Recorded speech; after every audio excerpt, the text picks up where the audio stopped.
का दिन बहुत महत्वपूर्ण दिन है। नरेंद्र मोदी जी के प्रधानमंत्री बनने के बाद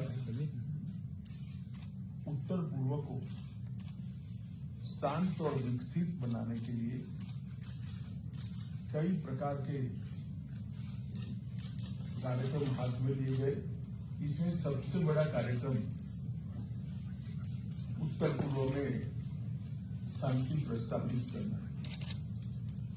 इसमें आज एक बड़ा मील का पत्थर हम पार कर आगे बढ़ रहे हैं। असम के आदिवासी समूह के लगभग 1100 के आसपास जवान हथियार छोड़कर मेन स्ट्रीम में आ रहे हैं। इस अवसर पर उपस्थित डॉक्टर हेमंत बिस्वा शर्मा जी, सम्माननीय मुख्यमंत्री असम श्री रामेश्वर तेली जी, केंद्रीय पेट्रोलियम और प्राकृतिक गैस के राज्य मंत्री श्री संजय किशन जी, मंत्री असम सरकार, पल्लव लोचन दास जी, लोकसभा के सांसद, श्री कामाख्या कासा, राज्यसभा के सांसद, अन्य उपस्थित सांसदगण, पूर्व सांसदगण, श्री अजय कुमार भल्ला जी, मुख्य सचिव असम सरकार, डीआईजी कपन कुमार डीका जी, श्री पीयूष गोयल जी, डीजीपी असम सरकार श्री भास्कर ज्योति जी, AK मिश्रा जिनके दिन में नॉर्थ ईस्ट के सभी हथियारी ग्रुपों के साथ बातचीत करने का काम गृह मंत्रालय ने दिया है। और आज सबसे बड़ी स्वागत में मेरे सभी आदिवासी समूहों के भाइयों का हृदय से गृह मंत्रालय में आप सबका स्वागत करता हूं, आप सभी का अभिनंदन करता हूं। मित्रों, आज जो ये कार्यक्रम है वो कार्यक्रम एक लंबे समय से 2014 से जो हमने प्रक्रिया प्रारंभ की है, नॉर्थ ईस्ट को शांत और समृद्ध बनाने की, वो प्रक्रिया का महत्वपूर्ण पड़ाव है। गृह मंत्रालय ने पूरे नॉर्थ ईस्ट को शांत और समृद्ध बनाने के लिए उत्तर पूर्व की अद्भुत संस्कृति का संवर्धन और विकास करने का फैसला लिया है। इसके साथ साथ सारे विवादों का समापन कर एक चिरकालिक हमेशा के लिए शांति उत्तर पूर्व में हो, नॉर्थ ईस्ट में हो, असम में हो, इसका भी रास्ता गृह मंत्रालय प्रशस्त करने का प्रयास कर रहा है। इसमें 2 प्रकार की बाधाएं थी। कुछ संवादहीनता के कारण, अलग अलग हितों के टकराव से अनेक ट्राइब्स के ग्रुपों ने अपने अपने हाथ में हथियार उठा लिए और इसके कारण ग्रुप के बीच में, ग्रुप और राज्यों की पुलिस के बीच में, ग्रुप और केंद्र सरकार के सशस्त्र बलों के बीच में कई मुठभेड़ें हुई, हजारों लोग मारे गए, दोनों ओर से मारे गए, जनता भी मारी गई, पुलिस कर्मचारी भी मारे गए, सशस्त्र बलों के जवान भी मारे गए और हथियारी ग्रुपों के युवा भी मारे गए। हमने तय किया है कि 2024 के पहले राज्यों के बीच में सीमा का विवाद हो, चाहे इस सारे सशस्त्र ग्रुपों की बात हो, हम हर विवाद को समाप्त करना चाहते हैं। एक और असम की और उत्तर पूर्व की संस्कृति का संरक्षण और संवर्धन करना, सारे विवादों को समाप्त कर सारे सशस्त्र गुटों के साथ समझौता कर पुनर्वसन करना, और तीसरा विकास की गति देकर उत्तर पूर्व को देश के बाकी के हिस्सों के अनुरूप विकसित बनाना। ये 3 मोर्चों पर हमने काम चालू किया और विगत 3 साल में ढेर सारे समझौते भारत सरकार, असम सरकार, अन्य सरकारों ने आपस में भी मिलकर किए हैं।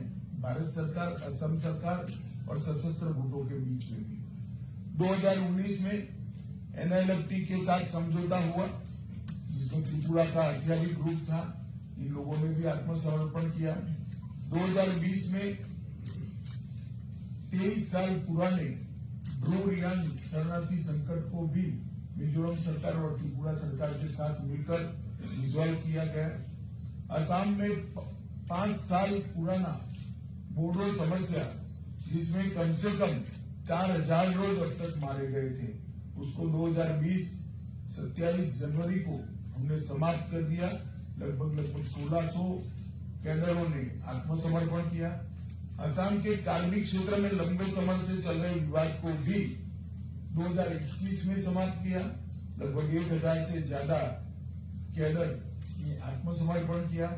असम मेघालय अंतर्राज्यीय सीमा का समझौता कर लगभग 2022 में 65% सीमा के विवाद को निपटाया।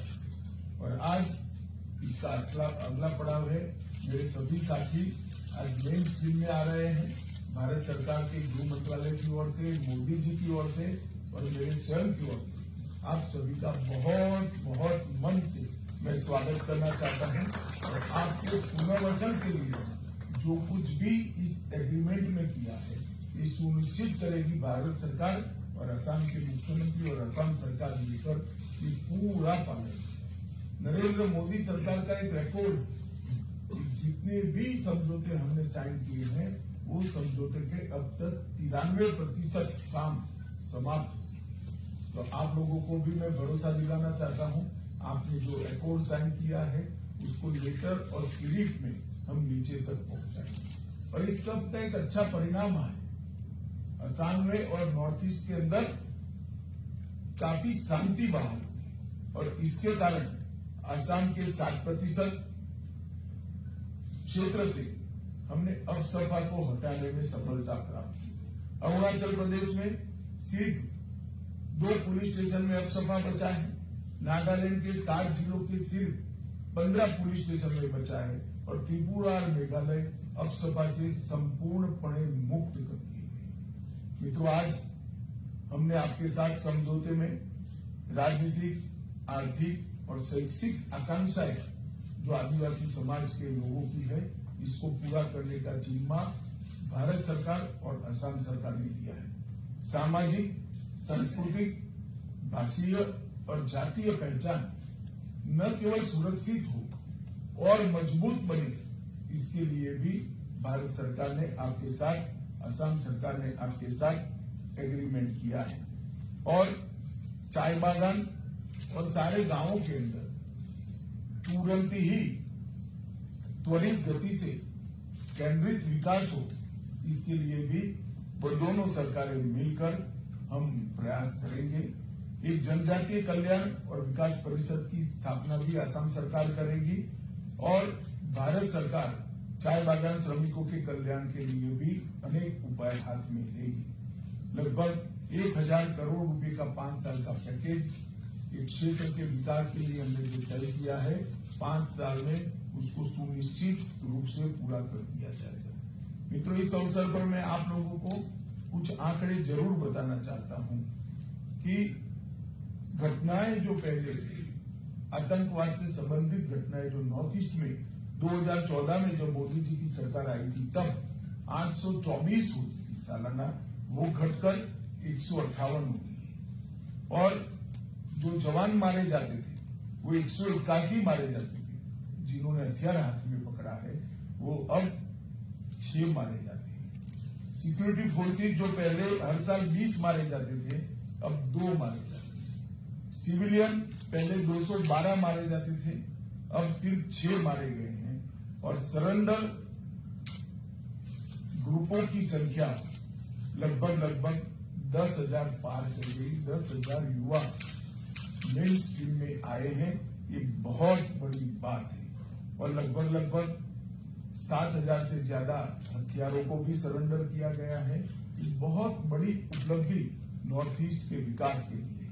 हम चाहते हैं कि उत्तर पूर्व का सबसे बड़ा राज्य असम ड्रग फ्री हो, टेररिज्म फ्री हो, डिस्प्यूट फ्री हो और संपूर्ण विकसित हो। इस दिशा में मोदी जी के नेतृत्व में भारत सरकार और भारत सरकार का गृह मंत्रालय दोनों पुरजोर कोशिश के साथ काम में लगे हैं। मोदी जी ने हमें अष्टलक्ष्मी का एक विजन दिया है। उत्तर पूर्व के 8 राज्य भारत के विकास के लिए, भारत के अर्थतंत्र के लिए अष्टलक्ष्मी बनकर उभरे। इस दिशा में हम काम करेंगे। मैं आज फिर से आसाम के मुख्यमंत्री श्री हेमंत बिस्वा शर्मा जी और भारत सरकार के जो अधिकारी इसमें लगे थे, आसाम सरकार के जो अधिकारी इसमें लगे थे और विशेषकर मेरे सब आदिवासी भाइयों बहनों का हृदय से धन्यवाद करता हूं कि आपने मेन स्ट्रीम में आकर अपने क्षेत्र को शांति और विकास से युक्त करने का एक बहुत बड़ा काम किया है। और अंत में फिर से मैं विश्वास दिलाता हूं कि समझौते की हर साइन की गई, दस्तखत की गई हर एक बात का पूर्णतया पालन हम करेंगे। ऐसा विश्वास दिलाकर मेरी बात को समाप्त करता हूं। वंदे मातरम। बहुत बहुत धन्यवाद। हमारे अपर सचिव को मैं रिक्वेस्ट करूंगा कि फॉर्मल धन्यवाद प्रस्ताव